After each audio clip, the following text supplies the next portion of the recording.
বন্ধুরা, আপনাদের দুইটা জিমেল আইডি, এখন চাচ্ছেন আপনি একটা ডিলিট করতে একটা রাখতে। এখন কিভাবে আপনি ডিলিট করবেন সম্পূর্ণ ভিডিও দেখলে বুঝতে পারবেন।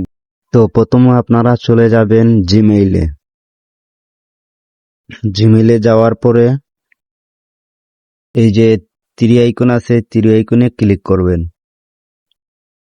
তীর আইকনে ক্লিক করার পরে নিচের দিকে টান দিবেন, সেটিংয়ে চলে যাবেন। সেটিংয়ে যাওয়ার পরে এই থ্রি লাইনে ক্লিক করবেন। ক্লিক করার পরে দেখেন ম্যানেজ অ্যাকাউন্ট, এটাতে ক্লিক করবেন। এইটাতে ক্লিক করবেন। এটাতে ক্লিক করার পরে মোরে ক্লিক করবেন। রিমুভ অ্যাকাউন্ট, এটাতে ক্লিক করবেন। রিমুভ অ্যাকাউন্ট এটাতে ক্লিক করলে আপনার দুই জিমেল আইডি থাকে, যে কোনো একটা আপনি চাচ্ছেন ডিলিট করতে, এটা ডিলিট হয়ে যাবে এটাতে ক্লিক করলে।